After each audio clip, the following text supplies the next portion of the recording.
Assalamualaikum warahmatullahi wabarakatuh. Let me introduce myself first.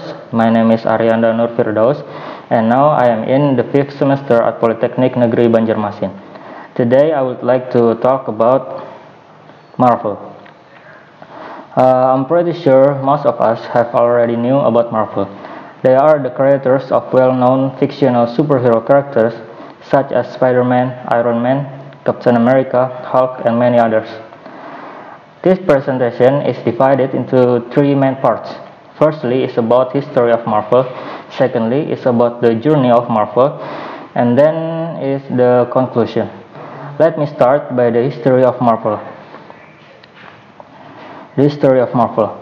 Marvel was started in 1939 by Martin Goodman.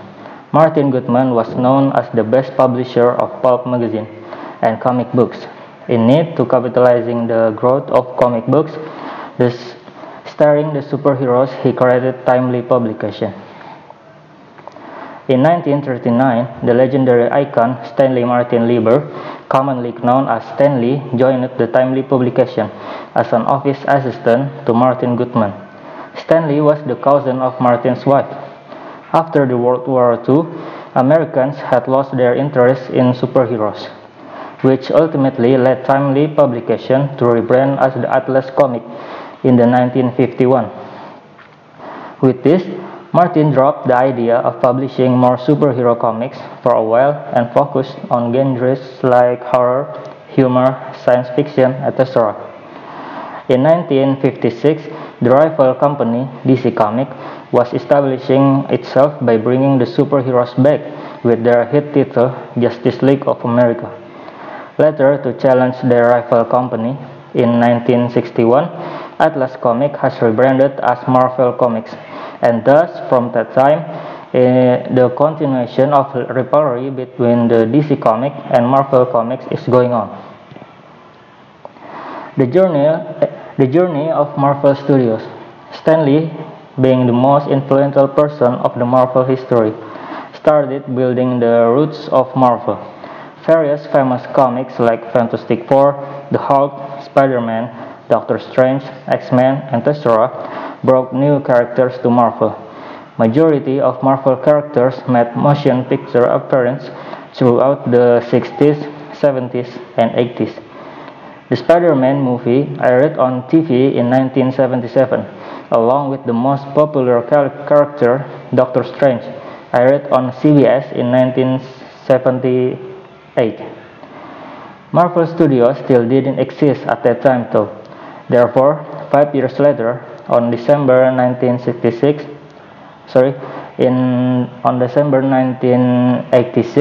New World Pictures acquired Marvel Comics Group and Marvel Production, and thus Marvel Entertainment Group was born. 2004 has been considered as the most pivotal year of Marvel Studios. David Maisel was hired as Chief Operating Officer of Marvel Studios. He had many plans for the future of the franchises. He planned to start Marvel production. The idea was amazing, but the main issue was of finance.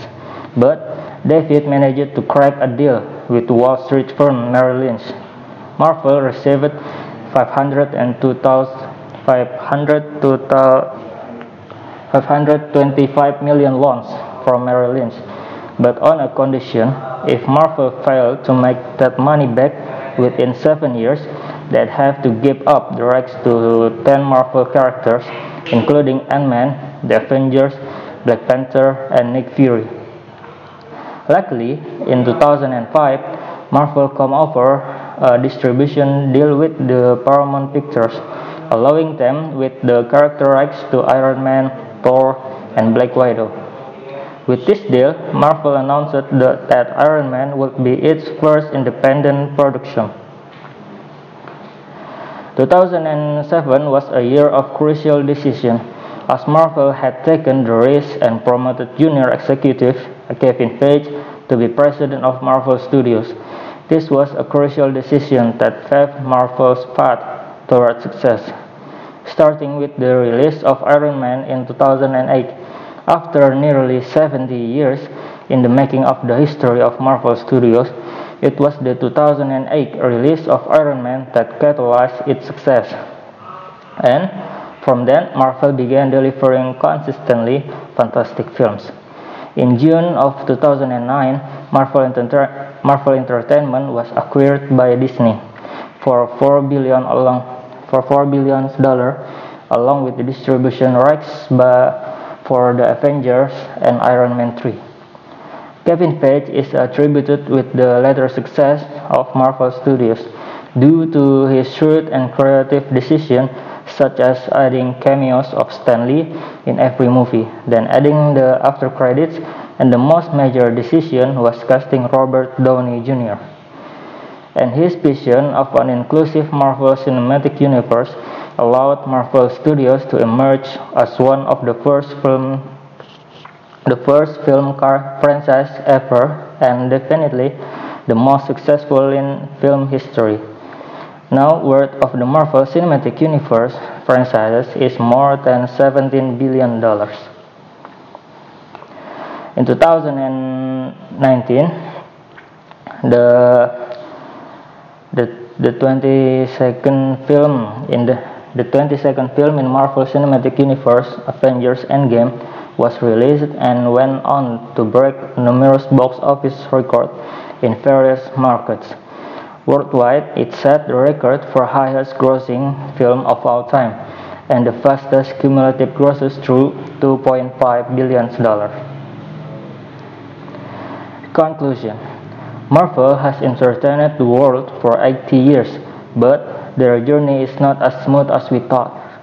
They have so many struggles from the very beginning, but they can prove to the world they can rise and come back stronger. And now, they have the highest grossing movie of all time. Then, thank you for your guys' attention. Assalamualaikum warahmatullahi wabarakatuh.